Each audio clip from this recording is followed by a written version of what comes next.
Last year, when we went to Oregon, I made a limited page sketchbook to encourage myself to capture parts of our trip in art. I enjoyed it so much, I did the same for my most recent trip, which we called the Potato Trail 2025. So let's tour that sketchbook. For an icebreaker in both books, I did a sketch of some tools I packed. For a few days, I felt like I was on a super skills hot streak. I was doing my best work for some reason.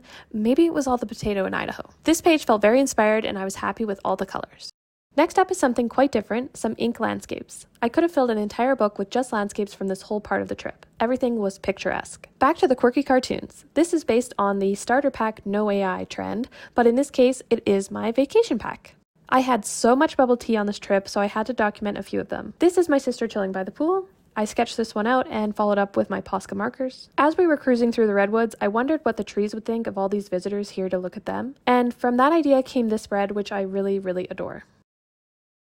Here I played with different techniques and materials. We have arch rock and a bunny we saw there at the top, and below is the big redwood tree in Redwood National Park and a sign from nearby that was too cheeky not to capture. And then we came across this welcoming looking corridor in Carmel by the Sea. It was giving secret garden vibes, but I never found out where it led. If you have ever traveled down the coast, you may have noticed the many drive-through coffee huts. We always call them out as we drive by, and now they have a dedicated spread, as they should. These next two are out of order because Disney happened a while before these were drawn. Here I have the makings of a Disney caramel apple. This is a simplified rendering of Roll of Color Happiness, which I so enjoyed, and I have plans to do a painting inspired by this sketch actually. Last but not least, I did a self-portrait inspired by some art I saw and enjoyed in an antique store in Coos Bay. Thanks for touring!